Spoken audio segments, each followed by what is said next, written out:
Assalamualaikum warahmatullahi wabarakatuh. Perkenalkan, nama saya Sumratul Aliyah. Saya dari kelompok praktikum Geologi Struktur 6 Geofisika.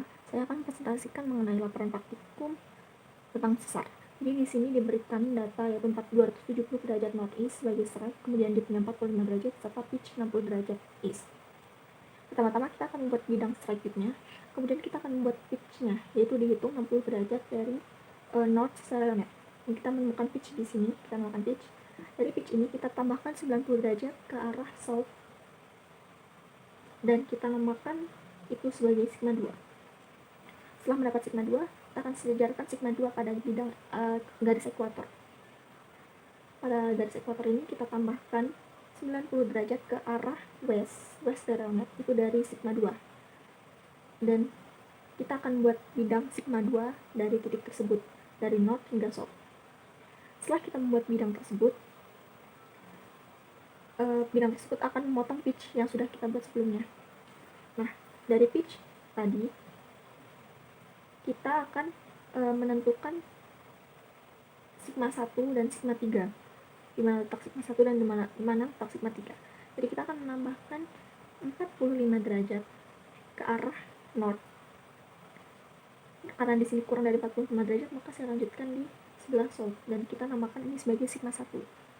Kemudian kita menambahkan lagi 90 derajat dari sigma 1 atau 45 derajat dari pitch menuju south, kita namakan itu sebagai sigma 3. Setelah memperoleh sigma 1, sigma 2, dan sigma 3, kita kemudian akan menentukan trend dan plunge dari masing-masing sigma dengan cara mensejajarkan titik sigma masing-masing sigma pada bidang ekuator. Kemudian kita hitung dari sisi west atau east net, kita hitung itu berapa plunge-nya. Kemudian kita juga bisa mengukur trennya seperti kita mengukur strike, yaitu searah east atau searah jarum jam. Setelah memperoleh trend dan plunge dari sigma 1, 2, dan 3, kita akan membuat bidang 3 dimensi. Kita akan membuat model 3D-nya. Di sini saya membuat arah panahnya, saya putar 90 derajat ke searah jarum jam. Jadi westnya berada menuju ke atas dan northnya menuju ke kanan. Dari situ kita gambar strike-nya sebesar 270 derajat. Karena saya putar 90 derajat, maka dia menjadi 0 derajat atau 360 derajat dia berada di sini. Dan kemudian mengukur dip-nya dengan dia bidang diukur tegak lurus terhadap garis strike. Di sini dapatkan 45 derajat sehingga mendapatkan hasil bidang atau footwall seperti ini, seperti yang digambar ini. Kemudian kita akan membuat silicon line-nya. Cara membuat silicon line-nya, kita akan mengukur pitch dari strike. Karena kita pitch-nya ini dari east, maka kita mengukurnya juga dari east. Seperti ini, saya memberi titik di sini. Seperti ini, kemudian kita akan mengukur sebesar 60 derajat dari east. Karena east-nya di bawah, jadi 60 derajat dari east di sini. Dan membuat garis-garis silicon line-nya. Dari situ kita bisa membuat garis bantu, kemudian kita bisa membuat hanging wall-nya, dimana terlihat dari silicon line bahwa hanging wall tersebut bergerak naik dan ke sebelah kiri dari si footwall-nya, sehingga dari situ kita bisa menamakan sesar apa yang terjadi pada soal pertama ini. Kemudian kita juga akan melakukan hal yang sama pada soal kedua. Pada soal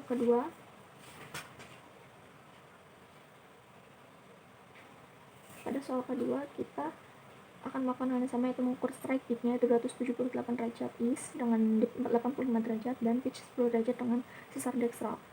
Dari sini kita juga akan membuat sigma 1, 2, dan 3 sesuai dengan langkah pada soal pertama. Hanya saja di sini bedanya, ketika kita membuat sigma 1 dan 3, kita belum langsung menamakan dia sigma 1 atau sigma 3. Jadi sebelum itu kita setelah membuat bidang sigma 2 dari pitch, kita akan menghitung 40 derajat ke arah north dan 45 derajat ke arah salt, dan kita menamakannya dengan sigma terlebih dahulu. Dari situ kemudian kita akan mengembalikan posisi pada strike dip awal, lalu kita akan menggambarkan arah panahnya. Jika di soal Dextral, maka arah panahnya adalah seperti ini. Nah, arah panah yang mengarah ke berada di kiri ini adalah sigma 1, dan yang berada di kanan itu adalah sigma 3.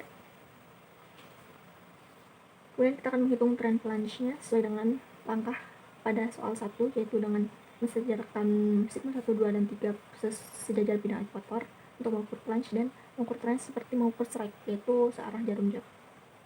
Kemudian kita juga akan menggambarkan bidang 3 dimensinya, di mana dia adalah sesar Dextral, yang berarti mereka bergerak, yang sebelah kiri bergerak ke arah sana dan sebelah kanan bergerak ke arah sini atau ke arah kita. Di situ saya memutar kembali arah panahnya sebesar 90 derajat, sehingga di sini akan terlihat sudut 8 derajat, di mana di sini adalah west. Dari situ kita akan membuat silicon line-nya. Sebenarnya kita membuat footwall-nya dengan mengukur strike dan dip-nya seperti langkah awal. Kemudian kita akan mengukur silicon line-nya. Ini karena silicon line-nya 10 derajat west, maka kita mengukurnya dari west, yaitu dari sana 10 derajat. Jadi kita bisa membuat silicon line-nya. Dari silicon line ini terlihat bahwa pergerakan dari blok hanging wall, blok batuan yang bergambar pensil ini, dia bergerak ke arah atas dan menganan atau ke arah kita. Jadi di sini bisa dikatakan bahwa dia adalah sesar Dextral sesuai dengan yang ada di soal. Pada soal pertama terlihat bahwa silicon line menunjukkan hanging wall bergerak ke kanan dan mengiring dengan dip, maka kita akan menggunakan diagram Richard, di mana dipnya 45 derajat. Dipnya 45 derajat, dia berada di sini. Karena dia berada di kanan dan di atas dan kiri, maka dia berada di daerah ini. Dan daerah ini kemudian karena dia memiliki di 45 derajat, yaitu berada di daerah sini, dan memiliki pitch 60 derajat, berarti dia berada di sekitar sini. Maka dari itu ini adalah titik perpotongannya, dan dari situ kita bisa menentukan bahwa untuk sesar yang pertama itu merupakan sesar ke-20 dan ke-21, yaitu left thrust slip fall dan left reverse slip fall. Lalu untuk soal yang kedua, terlihat bahwa blok hanging wall atau silicon line menunjukkan gerak ke atas dan menganan. Maka dari itu yang diambil adalah bagian sini. Dan di situ terlihat bahwa dipnya adalah 85 derajat, berarti dia di sekitar sini. Dan pitch-nya sebesar 10 derajat. Berarti dia di sekitar sini. Dia berada di atas sini. Maka titik perpotongannya adalah ini. Dan dia berada di nomor 4 dan 7. Sehingga nama sesarnya adalah thrust right slip fall dan right slip fall. Dan terima kasih.